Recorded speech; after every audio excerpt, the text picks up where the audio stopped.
उसे थोड़ा अपमानित, ह्यूमिलिएटेड महसूस हुआ। मैंने भी और कुछ नहीं कहा।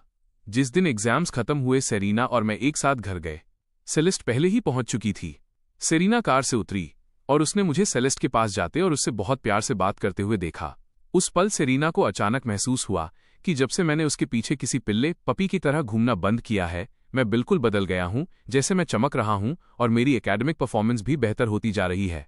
मैं हर बार कहता था कि मैं सेलेस्ट के साथ सिर्फ नाटक कर रहा हूं, लेकिन अब उन दोनों को साथ देखकर उसे कुछ गड़बड़ लग रहा था। अगर ये नाटक भी था तो क्या ये कुछ ज्यादा ही असली नहीं था? सेलेस्ट और मैं अंदर गए। मिसेज पोर्टर ने कहा, यंग मास्टर, आपका सारा सामान लगेज यहां है। मैंने सिर हिलाया। इसे पहले कार में रखवा दो। सेरीना ने हमारी बातचीत सुन ली। उसने सुना कि सेलेस्ट मुझे एयरपोर्ट ले जाने के लिए आई है। मैं बाहर निकला और देखा कि सेरीना दरवाजे के पास गैलरी में खड़ी है। उसने मेरी तरफ देखा और कहा, सेलेस्ट भी जा रही है। मैंने जवाब दिया, मेरे डैड सीधे वहीं पहुंचेंगे। उन्होंने मुझे सेलेस्ट के साथ ट्रैवल करने को कहा है। सेरीना खामोशी से मुझे घूरती रही। मैं अभी उससे ज्यादा बात नहीं करना चाहता था। तो फिर मैं निकलता हूं। लेकिन मैं अभी 2 कदम ही चला था कि सेरीना ने मेरा हाथ पकड़ लिया। उसने मुझे बहुत गौर से देखा। क्या तुम और सेलेस्ट इस पूरे वक्त साथ रहे हो? उसकी आंखों में एक अजीब सी बेचैनी थी, जैसे वो अंदर से पूरी तरह टूट चुकी हो। मैंने उसे पहले कभी इस हाल में नहीं देखा था। मैं पिछले कई महीनों से सेरीना को अपनी बातों में उलझाए हुए था और वो बेवकूफ़ों की तरह मानती रही। पैसे बचाने के लिए रोज काम करती और पढ़ाई भी नहीं भूलती, जैसे उसे मेरी हर बात पर यकीन हो। मुझे उम्मीद नहीं थी कि वो अब अचानक शक करने लगेगी। मैंने इनकार कर दिया।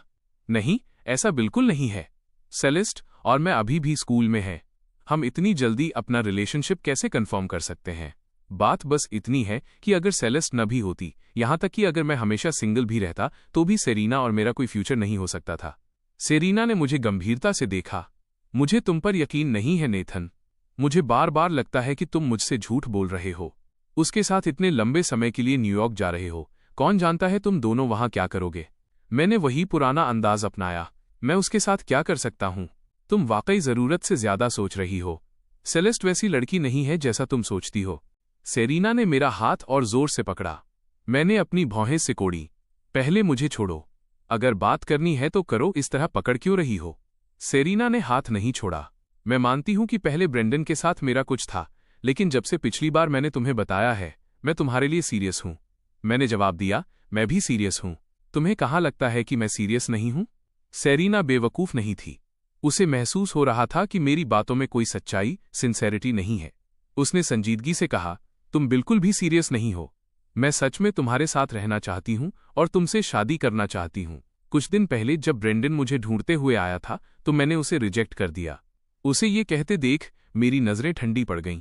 तो क्या ये कहना चाहती हो कि तुम बहुत अट्रैक्टिव हो, कि स्कूल का हार्ट थ्रोब हेरा थ्रॉब भी तुम्हें पसंद करता है? सेरीना ने गौर किया कि जब भी ब्रेंडन का जिक्र होता मैं चिढ़ जाता था। उसे पता था कि ब्रेंडन को लेकर मेरे मन में हमेशा कड़वाहट रही है। उसने गहरी सांस ली और कहा, मैं बस उम्मीद करती हूं कि तुम हमारे रिश्ते को लेकर सीरियस रहो। मैं गंभीर हूं और तुम्हारे साथ अपना फ्यूचर बनाना चाहती हूं। जब तुम मुझे पसंद करते हो तो क्या तुम्हें इस प्यार की और कद्र नहीं करनी चाहिए?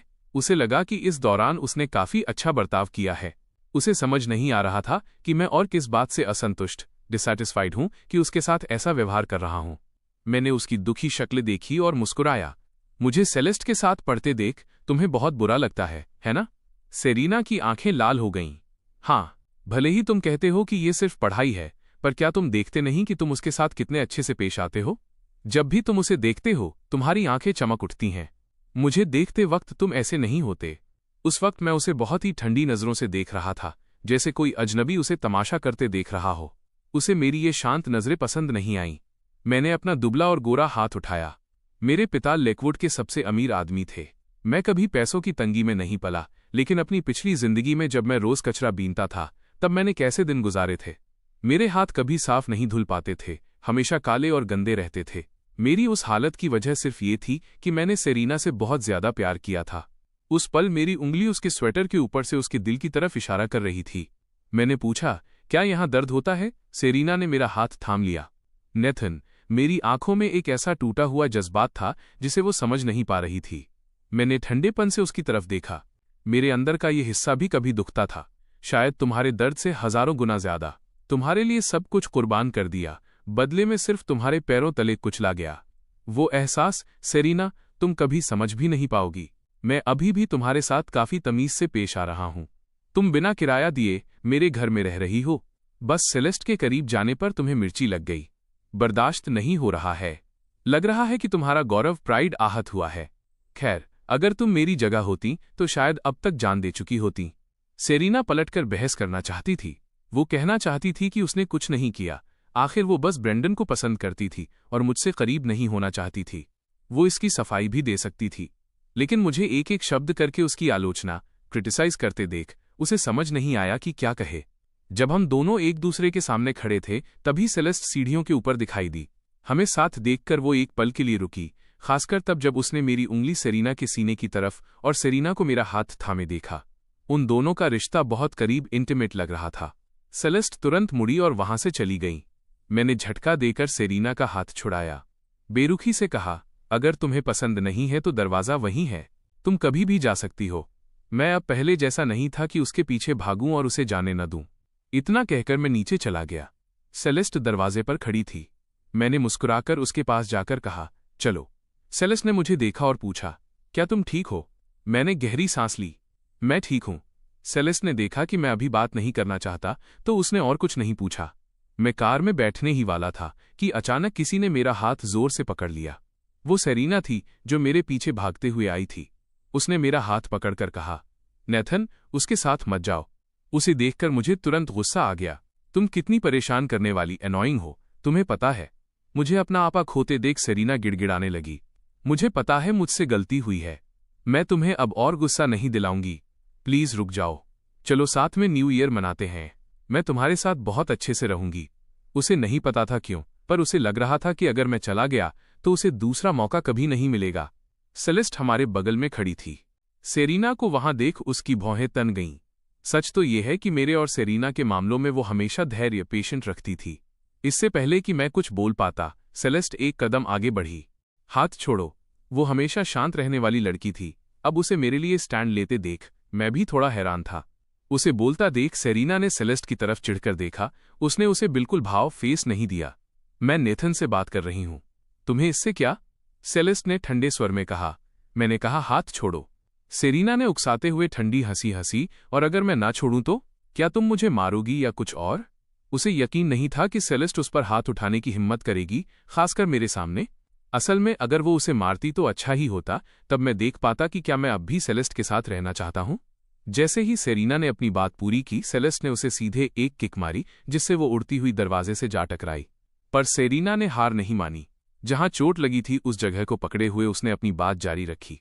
तुम्हें लगता है नेथन सच में तुम्हारे साथ रहना चाहता है? अगर तुम्हारी फैमिली अमीर वेल ऑफ न होती, अगर उसके पिता का वास्ता न होता, तो वो तुम्हारे साथ कभी नहीं होता। मैं उसे इतने लंबे समय से जानती हूं। क्या मुझे तुम्हें बताना पड़ेगा कि वो मुझे कितना पसंद करता है?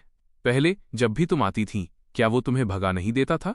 अब वो बस तुम्हारा इस्तेमाल कर रहा है ताकि अपने ग्रेड सुधार सके और मुझे नीचा दिखा सके।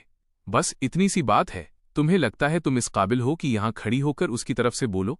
पहले जो कुछ भी हुआ था उसने हमेशा सेलेस्ट को परेशान किया था। अब सेरीना द्वारा याद दिलाए जाने पर सेलेस्ट ने अपनी आंखें झुका लीं।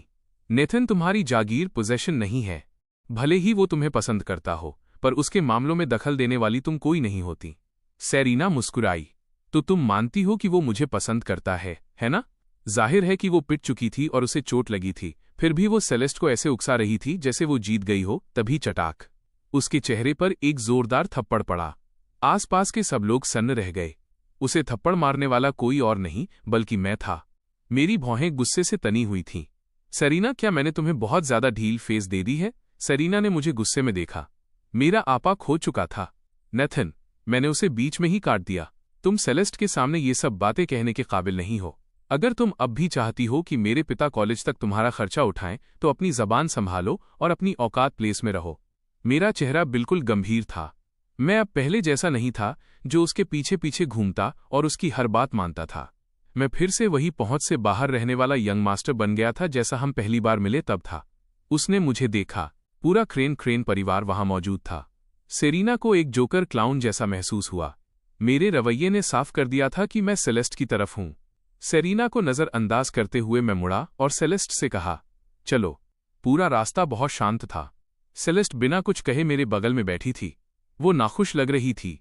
मैंने अंदाजा लगाया कि ये सेरीना की वजह से है। सेरीना की बातों को दिल पर मत लो। सेलेस्ट ने बस एक ठंडी हूं की आवाज की। मैंने आगे कहा, सेलेस्ट, क्या तुम नाराज हो? उसने कोई जवाब नहीं दिया। मैंने अपनी जेब से एक कैंडी निकाली और उसे खाने लगा। क्या तुम्हें एक चाहिए? उसने रूखेपन से मना कर दिया। नहीं शुक्रिया। मैंने देखा कि वो मुझसे बिल्कुल बात नहीं करना चाहती। मुझे समझ नहीं आया कि बात कैसे शुरू करूं, इसलिए मैंने उसे और परेशान न करने का फैसला किया। जब हम न्यूयॉर्क पहुंचे तब काफी रात हो चुकी थी। मैं कार से उतरा और देखा कि प्रवेश द्वार के सामने सड़क पर काली लग्जरी कारों की एक कतार खड़ी थी। सूट पहने लोग एक लाइन में खड़े थे, जैसे किसी निरीक्षण इंस्पेक्शन के लिए तैयार हों। सबसे आगे खड़े आदमी ने सूट पहना था और उसका चेहरा गंभीर था। सेलेस्ट को देखते ही उसने तुरंत एक छाता लिया और पास आया। मिस। सेलेस्ट का रवैया बेरुखा, इंडिफरेंट था। मिस्टर सन ने स्वागत का इशारा किया। प्लीज कार में बैठिए मिस। सेलेस्ट ने मेरी तरफ देखा। पहले इन्हें घर छोड़ दो। मिस्टर सन मुस्कुराए। ये यंग मास्टर क्रेन है, सही कहा ना? हमने उन्हें घर ले जाने के लिए पहले ही एक कार का इंतजाम कर लिया है। कोई तुरंत आगे बढ़ा। Young master crane. मैंने अपना हाथ हिलाया। जरूरत नहीं है। मेरे पिता ने किसी को मुझे लेने के लिए भेजा है। सेलेस्ट, तुम जाओ। मैं इस तरह के तामझाम का आदी नहीं था और इस शोर शराबे में नहीं पड़ना चाहता था। तभी कोई आया। Young master. मैंने देखा तो पाया कि वो मेरे पिता की तरफ से सेक्रेटरी वोंग थीं। उन्हें देखकर मुझे ऐसा लगा जैसे कोई रक्षक सेवियर मिल गया हो। मिस वोंग ने कहा, मिस्टर क्रेन ने मुझे आपको लेने के लिए कहा है। मैंने सेलेस्ट की तरफ देखा। तो फिर मैं चलता हूं। बाद में मिलते हैं। सेलेस्ट मुझे अपनी कार में बैठते हुए देखने के बाद ही अपनी कार में बैठी और वहां से गई। मिस वोंग पैसेंजर सीट पर बैठी और बोली, मिस्टर क्रेन आजकल मीटिंग्स में बिजी हैं। वे कुछ और दिन नहीं आ पाएंगे। उन्होंने मुझे पहले आपका ख्याल रखने के लिए कहा है। मैंने सादगी से कहा, खास तौर पर मुझे लेने आने के लिए आपका शुक्रिया। आपको काफी जहमत हुई होगी। मिस वोंग मुस्कुराईं। बिल्कुल नहीं, ये मेरा काम है। मैं विला पहुंचा और नहाया। हाउसकीपर ने पहले ही डिनर तैयार कर रखा था और वो उसे ऊपर ले आया। मैंने खाते हुए मिसेज पोर्टर को फोन किया। मिसेज पोर्टर ने कहा, मिस सेरीना ने डिनर नहीं किया, क्या हमें उन्हें जाकर देखना चाहिए? मैंने टोकते हुए कहा, उसे देखने की क्या जरूरत है? अगर वो नहीं खाना चाहती तो रहने दो। उसे कौन खुश करने केटर जाएगा? जाहिर तौर पर वो वहां हंगामा कर रही थी और अब मुझे दोष दे रही है। मिसेज पोर्टर ने कहा, मिस सेलेस्ट की किक काफी जोरदार थी। उन्हें काफी चोट आई है, पर डॉक्टर ने कहा है कि वो ठीक हैं। कुछ दिन आराम करेंगी तो ठीक हो जाएंगी। मैं ठंडी हंसी हंसा। जब तक वो मरी नहीं है तब तक सब ठीक है। मेरी इन बेरुखी भरी बातों को सुनकर मिसेज पोर्टर ने मन ही मन आह भरी। ऐसा लग रहा था कि अब वाकई मेरे दिल में सेरीना के लिए कोई जगह नहीं बची है।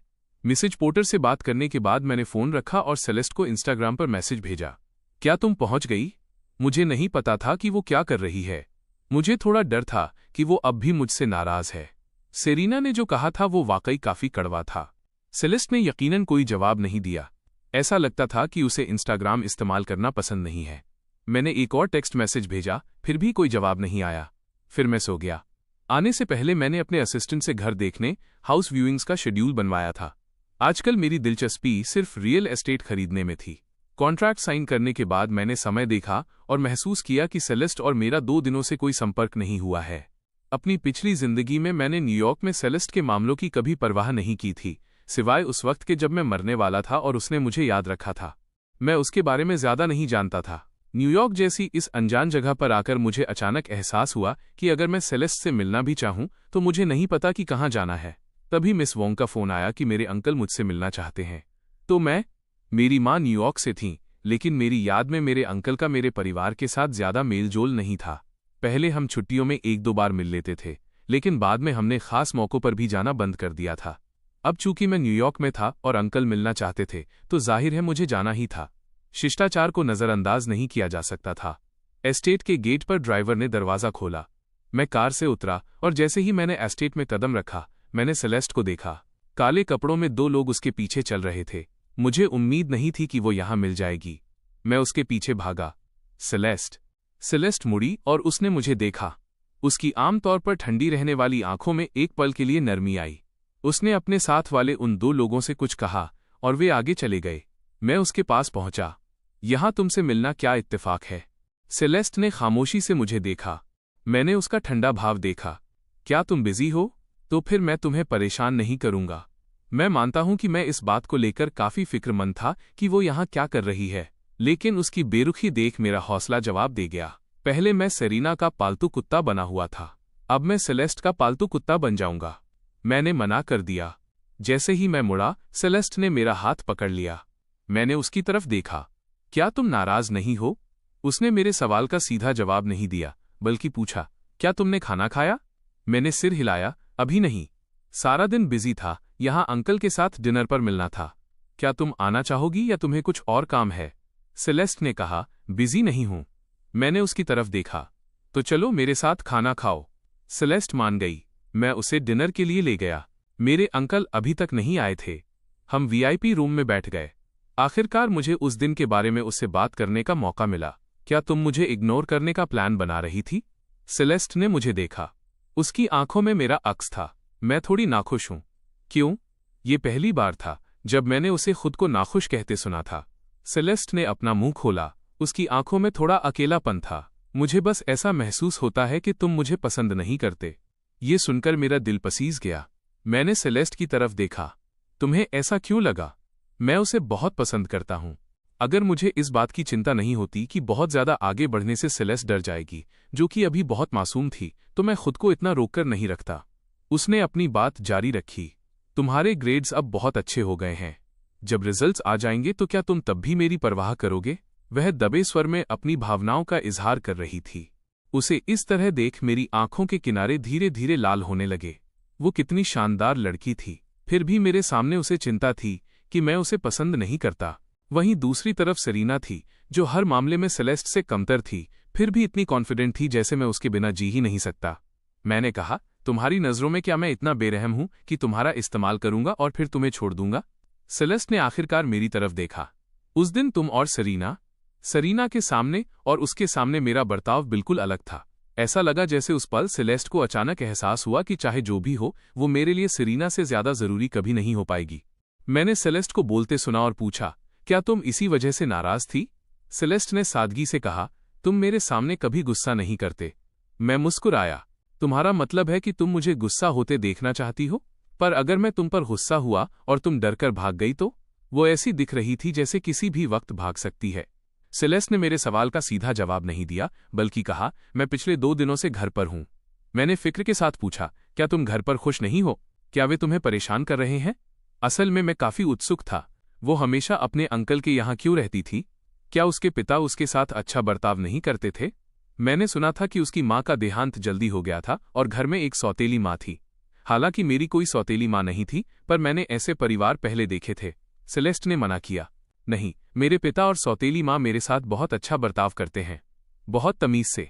लेकिन वे मेरी बहन को प्यार करते हैं, मुझे तुम्हारी तरह नहीं। यह सुनकर मुझे तुरंत समझ आ गया। वो अपने परिवार की बात नहीं कर रही थी, बल्कि अपने परिवार के रवैये का उदाहरण देकर मेरे बारे में बात कर रही थी, क्योंकि उसने देखा था कि मैं सेरीना के साथ परिवार जैसा बर्ताव करता हूं, जबकि उसके साथ एक बाहरी व्यक्ति की तरह। मैंने सेलेस्ट से कहा, तुम्हारा परिवार तुम्हारे बारे में क्या सोचता है मुझे नहीं पता और नहीं मैं समझता हूं, पर तुम मेरे लिए बहुत जरूरी हो। सेलेस्ट ने मुझे देखा। सच में? मैंने मुंह बनाया। तुम्हें मुझ पर यकीन नहीं है? मैं तो यहां तक सोच रहा हूं कि ग्रेजुएशन के बाद मैं तुमसे शादी करूंगा और फिर हमारे 7-8 बच्चे होंगे। 7-8 बच्चों की बात सुनकर सेलेस्ट हैरान रह गई। बकवास। उसे घबराहट में पानी का गिलास उठाते देख मेरा मूड बहुत अच्छा हो गया, क्योंकि मुझे उसे चिढ़ाने में बहुत मजा आ रहा था। सच में, मैं सीरियस हूं और तुम्हें अभी भी यकीन नहीं है। मैं शायद तुम्हें ये नहीं समझा सकता कि मैं अभी तुम्हारे साथ इतना अच्छा क्यों हूं, पर ग्रेजुएशन के बाद तुम्हारे साथ रहने की बात सच में मेरे मन में है। सेलेस्ट ने कहा, मैं बस तुम्हें दूसरों की वजह से दुखी नहीं देखना चाहती। मैंने कहा, वो इसलिए क्योंकि मुझे ऐसा लगता है जैसे मुझे सताया गया है और मैं इसे स्वीकार करने के लिए बिल्कुल तैयार नहीं हूं। जब भी मैं अपनी पिछली जिंदगी के बारे में सोचता, मुझे वाकई बहुत बुरा महसूस होता। सिर्फ सेलेस्ट को देखकर ही मुझे थोड़ा सुकून मिलता था। सेलेस्ट ने मुझे देखा। इस भाव ने उसके दिल में थोड़ी हलचल मचा दी। उसे समझ नहीं आ रहा था कि वो मेरे लिए क्या कर सकती है।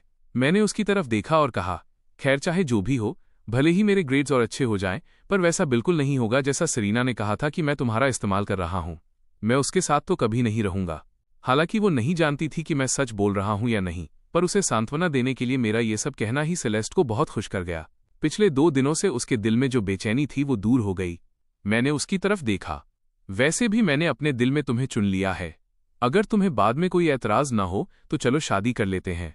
सेलेस्ट ने मेरी बात सुनी और अपनी भौहें चढ़ाईं। सच में? मैंने तुरंत जवाब दिया, हाँ बेशक। बस अभी ग्रेजुएशन नहीं हुआ है। मेरे पिता भी नहीं चाहते कि मैं इतनी जल्दी तुम्हारे साथ रहूं, तो हमें अभी इंतजार करना होगा। वैसे भी सेरेना को खुद को परेशान मत करने देना, उसकी तुम्हारी बराबरी करने की औकात नहीं है। सेलेस्ट ने जब ये सुना तो उसे लगा जैसे ये दुनिया के सबसे मीठे शब्द हों। थोड़ी ही देर में मेरे अंकल आ गए। हालांकि हमें मिले काफी समय हो गया था, पर मैंने उन्हें तुरंत पहचान लिया। अंकल चियाओ जीवान आए और कुर्सी खींचकर बैठ गए। फिर उन्होंने गौर से देखा कि मेरे बगल में कोई और नहीं बल्कि सेलेस्ट है। तुम यहाँ क्या कर रही हो? बगल वाले कमरे में थॉर्नटन परिवार की बड़ी बेटी के लौटने की खुशी में पार्टी चल रही थी। फिर भी वो यहाँ मेरे साथ थी। मैंने अंकल को सेलेस्ट की तरफ देखते हुए देखा और पूछा, आपका मतलब सेलेस्ट से है? वो मेरी दोस्त है। हम लेकवुड से यहाँ साथ आए हैं। वो अब मुझे ट्यूशन भी पढ़ा रही है। टूजियन थोड़े हैरान थे। तो क्या तुम अब इसके साथ रहने के लिए मान गए हो? मैं हमेशा से सेलेस्ट के साथ रहने से मना करता आया था। मैंने सुना था कि मेरे घर पर रहने वाली वेल्स लड़की से मेरी काफी नजदीकी थी, इसलिए चियाओ जीवान ने इस मामले पर ज्यादा ध्यान नहीं दिया था। मैंने जवाब दिया, मैं अपने मामलों में पिता की बात सुनता हूँ। मेरे मुंह से निकली इस बात पर जरा भी यकीन नहीं किया जा सकता था। शाओ जीवान को ये सब उलझा हुआ लगा। उन्होंने सेलेस्ट को गौर से देखा, लेकिन उसके सामने कुछ भी कहना ठीक नहीं समझा। मैंने पूछा, अंकल, हम इतने समय बाद मिल रहे हैं। शाओन ने जवाब दिया, क्या तुम्हें यहाँ आना पसंद नहीं था? हमेशा लेकवुड के उस छोटे से कोने में छिपे रहते थे और दिन भर अपनी फैमिली के नौकर की बेटी पर नजरें गड़ाए रहते थे। ये सुनकर मैं शर्मिंदगी से लाल हो गया। मैंने अभी सेलेस्ट को मनाने में इतना समय लगाया था और अंकल ये सब बातें कह रहे थे। क्या ये आग में घी डालने जैसा नहीं था? मैंने खांसते हुए कहा, सेरीना और मेरे बीच जो था वो बहुत पहले खत्म हो चुका है। प्लीज अब उसका जिक्र मत कीजिए।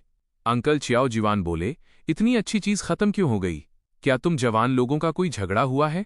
मैंने जल्दी से कहा, अंकल, सेरीना और मैं पहले बस मजाक मस्ती कर रहे थे। अब से मैं उससे दूर रहूंगा। चियाओ जीवान ने मुझे देखा। तुम्हारे पिता वाकई प्रभावशाली हैं। तुम्हें काफी समय बाद देखा है और उन्होंने तुम्हें इतना आज्ञाकारी बना दिया है।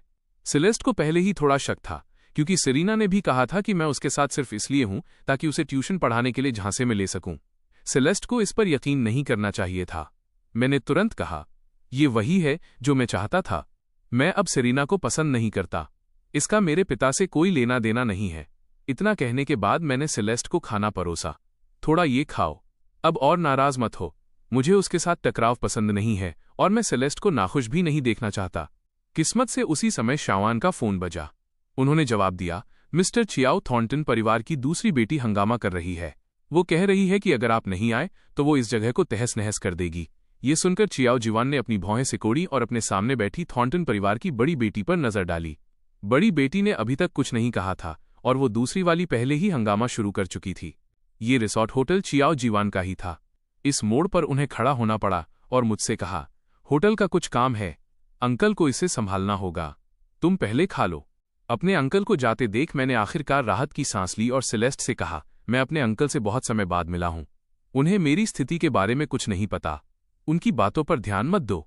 मैं नहीं दूंगी। जैसे ही सेलेस्ट ने अपनी बात पूरी की, उसका फोन भी बजा। उसने उस पर नजर डाली और सीधे काट दिया। मैंने पूछा, क्या तुम्हें कुछ काम है? ये सोचकर कि वो यहाँ आई है तो जरूर कोई वजह होगी। सेलेस्ट ने कहा, कुछ जरूरी नहीं है, मुझे थोड़ी चिंता हुई। सेलेस्ट ने मेरी तरफ देखा। सच में जरूरी नहीं है। मैं अभी न्यूयॉर्क आई हूं। यहाँ क्या जरूरी हो सकता है? बस बड़ों के साथ डिनर करना है। बहुत बोरिंग है। यहाँ ज्यादा शांति है। वो ऐसी इंसान थी जिसे शांति और सुकून पसंद था। कभी कभी जब मैं उसके साथ बाहर जाता तो वो ज्यादा शांति के लिए लोगों से जगह तक खाली करवा देती थी। थोड़ी देर बाद एक वेटर आया और सेलेस्ट से बोला, मिस थॉर्नटन, हमारे मालिक आपको बुला रहे हैं। सेलेस्ट ने पूछा, तुम्हारे मालिक वही मिस्टर चियाओ हैं जो अभी गए हैं? अगर चियाओ जीवान कोई साधारण इंसान होते तो सेलेस्ट यकीनन उन्हें भाव नहीं देती, लेकिन चियाओ जीवान मेरे अंकल थे। बगल वाले बैंक्वेट रूम में वेटर कांप रहे थे। सोफिया थॉर्नटन एक कीमती गुलदस्ते के सामने खड़ी थी। ये सस्ता तो नहीं होगा, है ना? चियाओ जीवान चिल्लाए। नहीं। गुलदस्ता जमीन पर गिरकर चकनाचूर हो गया। यह एक प्राचीन चीज, एंटीक थी, जिसे उन्होंने बड़ी मेहनत से इकट्ठा किया था। क्या आफत है! उनका दिल अंदर ही अंदर रो रहा था। लेकिन वह थॉर्नटन परिवार की सदस्य थी। शाओ जीवान के पास वाकई इससे निपटने का कोई रास्ता नहीं था। सोफिया थॉर्नटन पास ही खड़ी थी और ठंडी हंसी हंस रही थी। अच्छा होगा कि आपको वाकई पता हो कि मेरी बहन कहाँ है। अगर वो खो गई तो मैं आपको छोड़ूंगी नहीं। शाओ जिवान ने कहा, वो कैसे खो सकती है? हमारा एस्टेट बहुत सुरक्षित है। सेलेस्ट ने खुद यहाँ न आने का फैसला किया। आप मुझे दोष कैसे दे सकती हैं? लेकिन मेरी बहन आपके ही एस्टेट से गायब हुई है। सोफिया थॉर्नटन ने ये कहा और एक और सजावटी चीज उठा ली। चाओ जिवान बस रोने ही वाले थे। प्लीज मिस, ऐसा मत कीजिए। तभी मेरी आवाज गूंजी। अंकल चियाओ जिवान ने ऊपर देखा और मुझे और सेलेस्ट को दरवाजे पर पाया। फर्श पर बिखरे हुए टुकड़ों को देखकर सेलेस्ट ने अपनी भौहें सिकोड़ी। उसकी नज़र सोफिया थॉर्नटन पर पड़ी। इसे नीचे रखो। सोफिया थॉर्नटन जन्म से ही थॉर्नटन परिवार में पली बढ़ी थी। थॉर्नटन परिवार की छोटी शैतान। हर बार जब वो बाहर जाती तो हंगामा खड़ा कर देती। क्योंकि उसकी माँ उसके पीछे थी, इसलिए बाहर वाले कुछ भी करने की हिम्मत नहीं करते थे। जैसे ही सेलेस्ट बोली, इस मशहूर छोटी शैतान ने डर के मारे तुरंत अपने हाथ की चीज नीचे रख दी। यह नज़ारा देखकर चियाओ जिवान ने आखिरकार राहत की सांस ली। सोफिया थॉर्नटन सेलेस्ट के पास आई। दीदी, आप कहाँ चली गई थीं? मुझे लगा आपका अपहरण, किडनैप हो गया है। सेलेस्ट ने ठंडे स्वर में कहा, क्या तुम अब मुझ पर काबू रखने की कोशिश कर रही हो? सोफिया थॉर्नटन ने तुरंत माफी मांगी। नहीं, मैं बस आपके लिए फिक्रमंद थी। मम्मी और पापा बस पहुंचने ही वाले हैं। अगर वे आपको नहीं देखेंगे तो जरूर कहेंगे कि मैंने आपका ख्याल नहीं रखा। सेलेस्ट ने भी उसके साथ कोई नरमी नहीं दिखाई। माफी मांगो। सोफिया थॉर्नटन ने शाओ जिवान की तरफ देखा। सॉरी। चियाओ जिवान ने मन ही मन सोचा, उन्होंने इस छोटी शैतान को इतना आज्ञाकारी कब देखा था। शाओ जिवान ने जल्दी से हाथ हिलाया। ठीक है, कोई बात नहीं। सोफिया थॉर्नटन के माफी मांगने के बाद वो सेलेस्ट के पास आई। दीदी, आप अभी कहाँ गई थीं? मेरी तो जान ही निकल गई थी। सेलेस्ट ने थोड़ी चिढ़ के साथ कहा। डिनर कर रही थी। तभी दरवाजे से एक लड़की की आवाज आई। Sophia Thornton. सोफिया थॉर्नटन ने यह सुना और जल्दी से दौड़कर गई। मम्मी। चियाओ जिवान आगे बढ़े। Mrs Thornton. मिसेस थॉर्नटन के चेहरे पर एक कोमल मुस्कान थी। अभी कार से उतरी ही हूं और पहले ही सुन लिया कि हमारी सोफिया यहां फिर से हंगामा कर रही है। मुझे खेद है मिस्टर चियाओ। जो चीजें टूटी हैं हम उनकी पूरी कीमत अदा करेंगे। घर पहुंचने पर इसे जरूर सबक सिखाया जाएगा। चियाओ जिवान ने जल्दी से कहा। कोई बात नहीं। मैं सेलेस्ट के बगल में खड़ा सोफिया थॉर्नटन की मां को देख रहा था। यह सेलेस्ट की सौतेली मां थी। वह बहुत जवान दिख रही थी, जैसे कोई बड़ी बहन हो। अंदर लोग आ जा रहे थे। वहां मौजूद हर कोई लेकवुड से वापस आई उस बड़ी बेटी की एक झलक पाने के लिए बेताब था। वे देखना चाहते थे कि सेलेस्ट कैसी दिखती है। लेकिन इससे पहले कि कोई अंदर जा पाता, मिसेस थॉर्नटन वहां पहुंच गईं। सेलेस्ट रुक गई। मिसेस थॉर्नटन उसके पास आईं और बोलीं, मैंने अभी सुना कि तुम कहीं मिल नहीं रही थीं। मैं काफी देर तक फिक्रमंद रही। तुम अभी अभी न्यूयॉर्क आई हो। तुम यहां किसी को या किसी जगह को नहीं जानती। इस तरह अकेले मत घूमो। याद रखना कि अपने साथ लोगों को लेकर चलो। सेलेस्ट ने रूखेपन से कहा। मैं कोई बेवकूफ नहीं हूं। मिसेस थॉर्नटन ने देखा कि वो उन्हें बिल्कुल भाव नहीं दे रही है, पर उन्होंने और कुछ कहने की हिम्मत नहीं की। उन्होंने सोफिया थॉर्नटन से कहा, सोफिया, अपनी बहन का अच्छे से ख्याल रखना। सोफिया थॉर्नटन ने हाँ में जवाब दिया और पास आ गई। सेलेस्ट मुझे लेकर अंदर चली गई। अंदर काफी चहल पहल थी। वे लोग अंदर जाने के बाद दूसरी मंजिल पर गए और बैठने की जगह ढूंढ ली। सेलेस्ट मेरे बगल में खामोशी से बैठ गई और मेरे लिए फल छीलने लगी। उसे नीचे हो रहे शोर शराबे में कोई दिलचस्पी नहीं थी। सोफिया थॉर्नटन पहले तो हमारे पीछे आई थी, लेकिन सेलेस्ट को वो बहुत शोर मचाने वाली लगी और उसने उसे सीधे वहां से भेज दिया। मैं असल में अपने अंकल से मिलने आया था, लेकिन अंकल लगातार मिसेस थॉर्नटन के पीछे पीछे घूम रहे थे और उनके पास मेरी तरफ ध्यान देने का वक्त नहीं था। वहां शाम के गाउन में एक महिला अपनी छोटी बेटी का हाथ पकड़े मिसेस थॉर्नटन से बात कर रही थी। मैंने उस महिला को देखा और मुझे अचानक सेरीना के चेहरे की याद आ गई। उनके नैन नक्श काफी मिलते जुलते थे। सेलेस्ट ने मेरी तरफ देखा। देख लिया? मैंने जवाब दिया।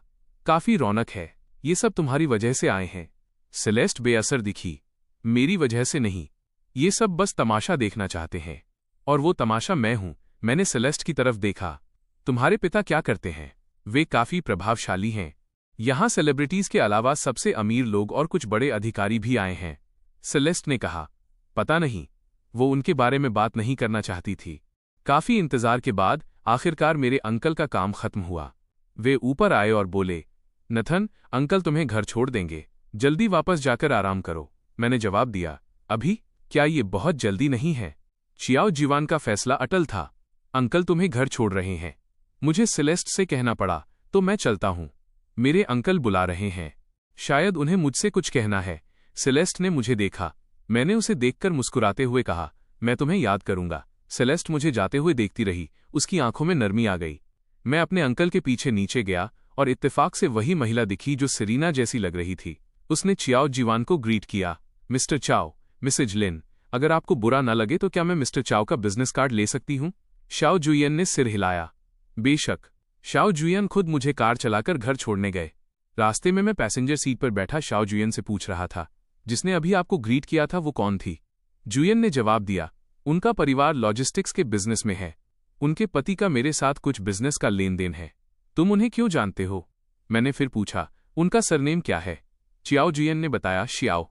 तुम अभी न्यूयॉर्क आए हो, क्या तुम यहाँ किसी को जानते हो? मैंने अपना सिर हिलाया, शायद मुझे गलतफहमी हुई है। शियाओ सरनेम सुनते ही मेरा अंदाजा अब 70 से 80% पक्का हो गया था। पहले मैंने लोगों से सेरीना की मां के बारे में खबरें निकलवाई थीं। सेरीना को अपनी तरफ करने के लिए मैंने वाकई अपनी पूरी जान लगा दी थी।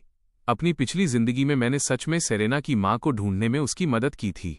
लेकिन उसके बाद क्या हुआ, मुझे साफ पता नहीं था। सेरीना ने मुझे कभी कुछ नहीं बताया। जब मैं ये सब सोच रहा था, तभी मैंने अपने अंकल को बोलते सुना, अब से सेलेस्ट के करीब मत जाना। ये सुनकर मैं थोड़ा हैरान हुआ। क्यों? कोई हैरानी नहीं कि मेरे अंकल ने आज जानबूझकर सेलेस्ट के सामने वे सब बातें कही थीं। चियाओ जीवान ने कहा, नाथन, अंकल ये तुम्हारे भले के लिए ही कह रहे हैं। तुम और तुम्हारी वो छोटी सी गर्लफ्रेंड, क्या तुम्हारा उसके साथ अच्छा रिश्ता नहीं है? वो लड़की जिसका नाम सेरीना है। मैंने कहा, पर अब मैं सेलेस्ट को पसंद करता हूँ।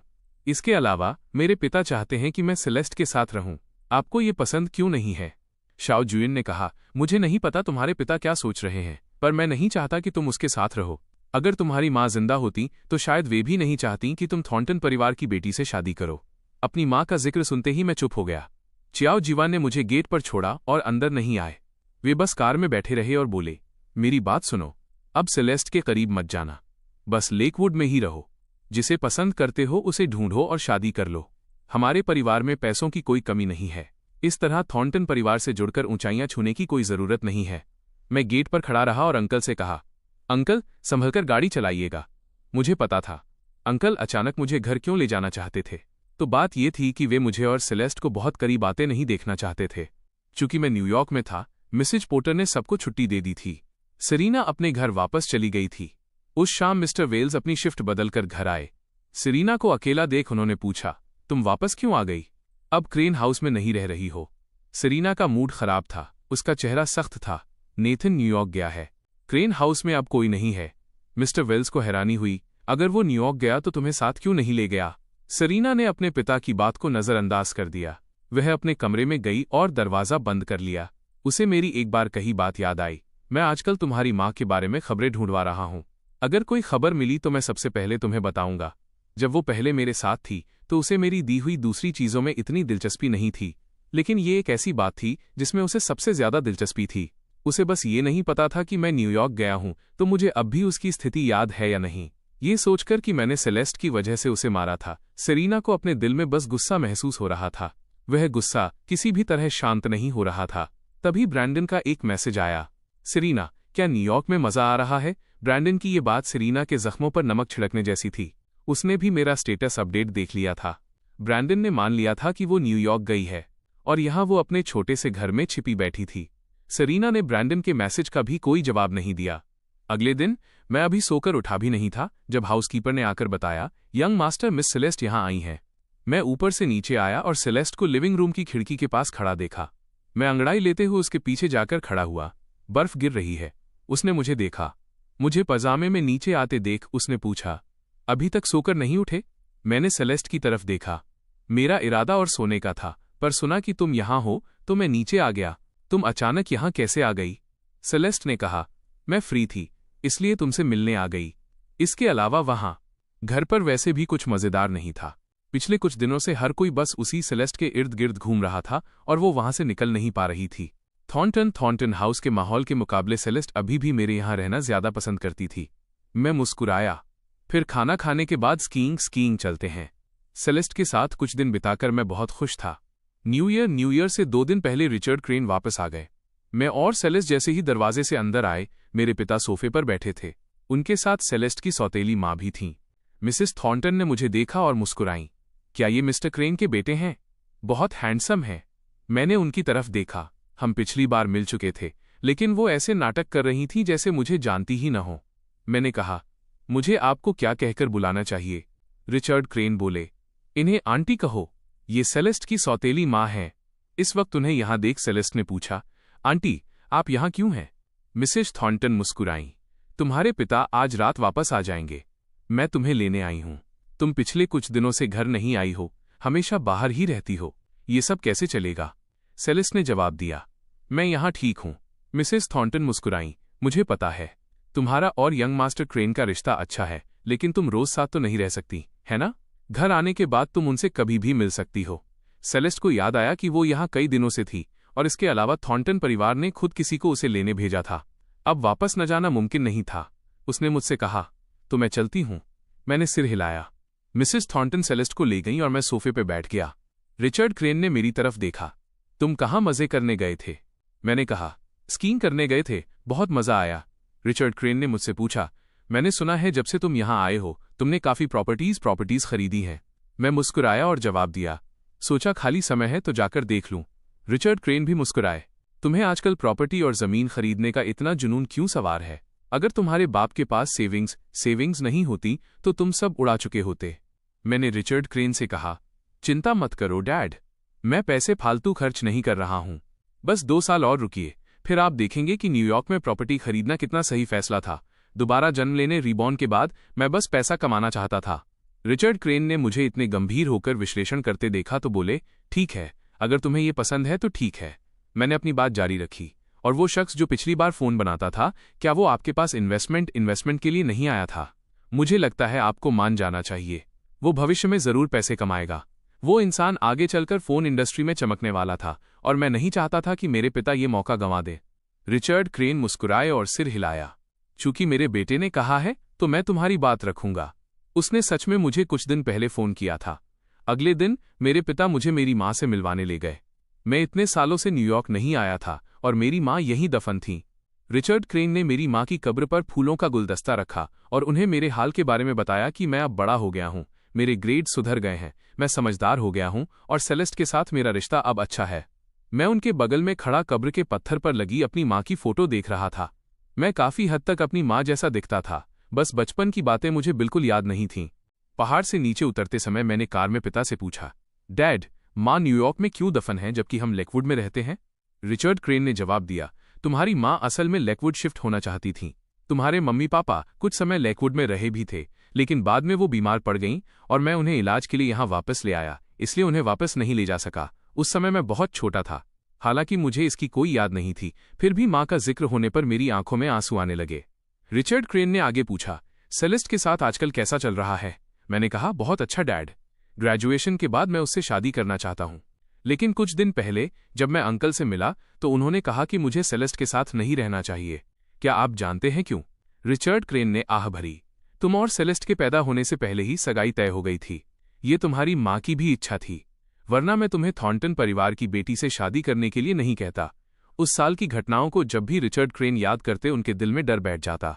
ये सुनकर कि ये मेरी माँ की इच्छा थी, मैंने और कुछ नहीं कहा। न्यू ईयर की पूर्व संध्या, न्यू ईयर्स ईव पर मैं सोफे पर बैठा सेलेस्ट को मैसेज भेज रहा था, हैप्पी न्यू ईयर। उसने बस एक शब्द में जवाब दिया। मैं मुस्कुराया और टाइप किया, मेरे डैड ने आज खुद डिनर बनाया है। दुख की बात है कि तुम आज रात नहीं आ सकती, वरना तुम हमारे साथ खाना खाती। सेलेस्ट ने तुरंत जवाब दिया, मैं थोड़ी देर में आती हूँ। मुझे याद आया कि उस दिन मिसेस थॉर्नटन खुद उसे लेने आई थीं। मैंने पूछा, तुम्हारे घर वाले कुछ कहेंगे नहीं? सेलेस्ट ने जवाब दिया, नहीं। उसके पिता आज रात काम पर थे, उन्हें न्यू ईयर प्रोग्राम में शामिल होना था और उनके पास घर रहने का वक्त नहीं था। मैंने इसे गंभीरता से नहीं लिया। मुझे लगा सेलेस्ट बस मजाक कर रही है, लेकिन वो उस रात सच में आ गई। मैंने दरवाज़ा खोला और उसे वहां खड़ा पाया। मुझे देखते ही उसने एक लाल लिफाफा, रेड एनवेलोप आगे बढ़ाया। Happy new year. मैंने उसे ले लिया। थैंक्स, तुम यहां हो। सेलेस्ट मुस्कुराई। मैंने वैसे भी न्यू ईयर तुम्हारे साथ बिताने का ही प्लान बनाया था। उसे याद था कि जिस दिन वे लेकवुड से निकले थे, सेरीना ने मेरे साथ न्यू ईयर बिताने की बात कही थी, लेकिन मैंने बिना सोचे उसे सेलेस्ट चुना था। मैं किचन में गया और एप्रन पहनकर खाना बना रहे अपने पिता से कहा, डैड, सेलेस्ट आई है। रिचर्ड क्रेन बाहर आए और सोफे पर बैठी सेलेस्ट को देखा। सेलेस्ट यहाँ है। सेलेस्ट ने सिर हिलाया। मिस्टर क्रेन, लाइए मैं मदद कर दूं। रिचर्ड क्रेन ने जल्दी से हाथ हिलाया। जरूरत नहीं है, सब हो गया। वे खाना बाहर ले आए और टेबल पर सजे खाने को देखकर मुस्कुराते हुए बोले, बाद में मेरे खाने को रेटिंग देना। पता नहीं इतने सालों बाद खाना बनाने की आदत कम तो नहीं हो गई। मैं सेलेस्ट के बगल में बैठ गया। मेरे डैड बहुत अच्छा खाना बनाते हैं, सेलेस्ट ने जवाब दिया। मुझे पता है।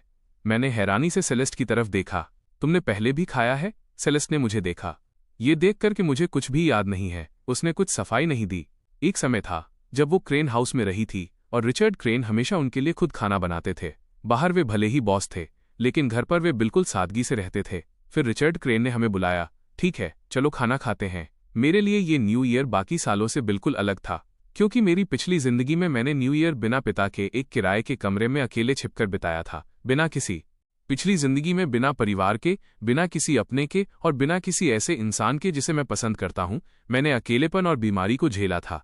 अब अपने पिता को अपने सामने और सेलेस्ट को यहां देखकर मैं बहुत खुश था। ओह हाँ डैड, मैं कॉलेज के लिए एक टॉप स्कूल में अप्लाई करना चाहता हूं। रिचर्ड क्रेन बोले, जरूर। मेरे बेटे के इरादे नेक हैं। तुम्हारे ग्रेड्स इतनी जल्दी सुधरे हैं, ये आसान नहीं है। मुझे लगता था कि तुम मेरी तरह बुद्धू हो, पर अब लगता है कि तुम अपनी मां पर गए हो। रिचर्ड क्रेन के ग्रेड स्कूल में बहुत अच्छे नहीं थे। बाद में वे मुश्किल से न्यूयॉर्क की एक यूनिवर्सिटी में जा पाए थे। लेकिन मेरी मां अलग थीं। वे एक आईवी लीग स्कूल की टॉप स्टूडेंट थीं और बाद में न्यूयॉर्क की एक मशहूर वकील बनी। मैंने पूछा, क्या मेरी मां बहुत समझदार थीं? मां का जिक्र होते ही रिचर्ड क्रेन का चेहरा गर्व से भर गया। बेशक वो उस समय बेहद होशियार थीं। अपने आईवी लीग स्कूल में वो बहुत मशहूर थीं और बहुत से लोग उनके पीछे पागल थे। ऊपर से वो एक वकील थीं। तुम जानते ही हो, वकील बहस करने में माहिर होते हैं। मैं उनसे कभी कोई बहस नहीं जीत पाया। मैंने पिता की बात सुनी और मुस्कुराया। वो एक वकील थीं। यह वाकई प्रभावशाली था। उन्होंने कभी कोई केस नहीं हारा, सिवाय इस मोड़ पर रिचर्ड क्रेन के हाव भाव थोड़े पेचीदा हो गए। उन्होंने बात पलट दी। छोड़ो, चलो टोस्ट करते हैं। डिनर के बाद पिता थोड़े नशे में थे और सेक्रेटरी यान उन्हें आराम कराने ले गए। मैं और सेलेस्ट नीचे लिविंग रूम में न्यू ईयर ईव गाला देख रहे थे। मैंने सेलेस्ट से पूछा, तुम्हें क्या लगता है मेरी माँ कैसी इंसान थी? मुझे उनकी कोई याद क्यों नहीं है? सेलेस्ट आज रात बहुत खामोश थी, खासकर रिचर्ड क्रेन द्वारा माँ का जिक्र करने के बाद। अब मुझे इस सवाल से परेशान देख उसने मेरी तरफ देखा और कहा, अगर तुम्हें याद नहीं है तो इसके बारे में मत सोचो, शायद किसी दिन तुम्हें खुद याद आ जाए। मैंने उसकी तरफ देखा। सेलेस्ट, तुम बहुत खूबसूरत हो। मैं उसके कंधे से लग गया। मुझे थोड़ी नींद आ रही है। मेरा इरादा आधी रात तक जागने का था। सेलेस्ट बोली, एक झपकी ले लो, वक्त होने पर मैं तुम्हें जगा दूंगी। मैंने सिर हिलाया। मुझे सोए हुए ज्यादा देर नहीं हुई थी कि मेरा फोन बजा। सेलेस्ट उसे साइलेंट करना चाहती थी, पर फोन उठाकर देखा तो सरीना ने मैसेज भेजा था, नेथन हैप्पी न्यू ईयर। ये मैसेज देखकर सेलेस्ट ने कोई लिहाज नहीं दिखाया और उसे सीधे डिलीट कर दिया। सेमेस्टर जल्दी शुरू होने वाला था, इसलिए मुझे और सेलेस्ट को न्यूयॉर्क से वापस लेकवुड जाना था। जाने से पहले मैंने अपने पिता के साथ डिनर किया। अपनी पिछली जिंदगी की वो घटना याद करते हुए, जब कॉलेज एंट्रेंस एग्जाम से पहले मेरे पिता का एक्सीडेंट हो गया था, मैंने उनसे कहा, डैड, जब मेरा एंट्रेंस एग्जाम होगा तो क्या आप 1 महीने की छुट्टी लेकर मेरे साथ घर पर रह सकते हैं? रिचर्ड क्रेन ने मेरी तरफ देखा। मैं बहुत बिजी हूं, मैं किसी और को तुम्हारे साथ रहने के लिए भेज दूंगा। मैंने मना कर दिया। डैड, ये मेरी जिंदगी का एक जरूरी मोड़ है। आप आलस नहीं कर सकते। अगर आप नहीं माने तो मैं आपसे नाराज हो जाऊंगा। मेरा गंभीर चेहरा देख रिचर्ड क्रेन बोले, क्या तुम्हें वाकई मेरी जरूरत है? क्या सेलेस्ट तुम्हारे साथ सब अच्छे से नहीं संभाल रही? मैंने सिर हिलाया। वो बात अलग है। मुझे बस ऐसा लगता है कि अगर आप मेरे साथ होंगे तो मुझे ज्यादा सुकून मिलेगा। आपको आना ही होगा। 1 महीना पहले, याद है ना?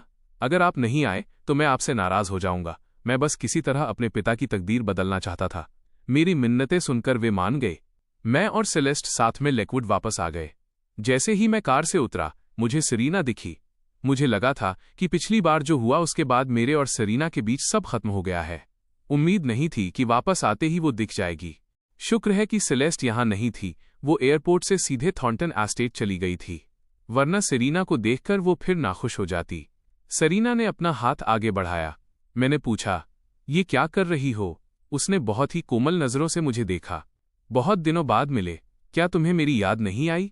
मैंने जवाब दिया, मुझे लगा था कि पिछली बार जब मैंने तुम्हें थप्पड़ मारा था तो तुम मुझसे नाराज होगी और दोबारा मेरे सामने नहीं आओगी।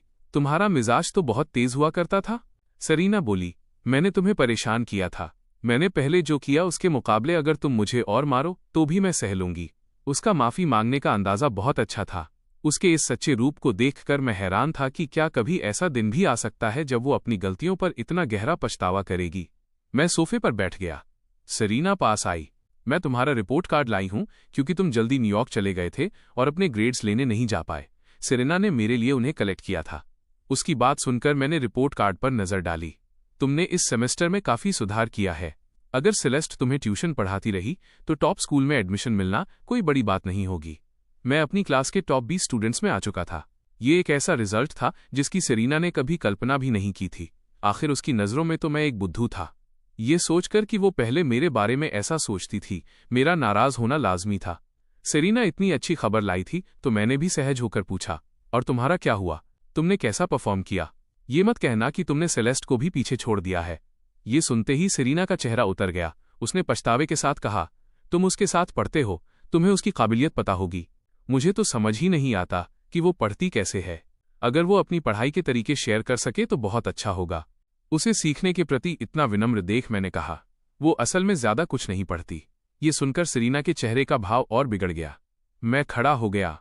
ठीक है, मुझे कपड़े बदलने जाना है। अपने कमरे में जाकर मैंने अपने रिजल्ट सेलेस्ट के साथ शेयर किए। सबसे नीचे से टॉप 20 तक पहुंचना आसान नहीं था। सेलेस्ट ने मेरी मदद करने में बहुत मेहनत की थी, वरना उसकी अपनी पढ़ाई भी इतनी थकाने वाली नहीं होती। सेलेस्ट ने जवाब दिया, बधाई हो। उसने बताया कि वो घर पहुंच गई है। वापस आने के बाद हम दोनों अपने अपने कामों में बिजी हो गए और कुछ दिनों तक एक दूसरे से नहीं मिल पाए। सेलेस्ट को ना आते देख सेरीना मन ही मन खुश थी। सुबह वो मेरे साथ स्कूल गई और पूछा, क्या तुम्हारा और सेलेस्ट का झगड़ा हो गया है? मैंने उसकी तरफ देखा। तुमसे किसने कहा? सेरीना ने बात जारी रखी, तो फिर तुम दोनों मिल क्यों नहीं रहे? वो तुमसे मिलने भी नहीं आई। मुझे ये लड़की काफी मजेदार लगी। न मिलना मतलब झगड़ा होना। सेलेस्ट और मेरा रिश्ता बहुत अच्छा है, तुम चिंता मत करो। सेरीना हार मानने को तैयार नहीं थी। नेथन, क्या तुम वाकई मुझे चिढ़ाने के लिए इस हद तक जाओगे? अगर पहले तुमने मेरे साथ अच्छा बर्ताव नहीं किया, मैं समझ सकती हूं कि तुम मुझे परेशान कर रहे हो, लेकिन अब मैं सच में तुम्हारे साथ रहना चाहती हूं। जितना ज्यादा मैं उसे इग्नोर करता, वो उतना ही जोर देती।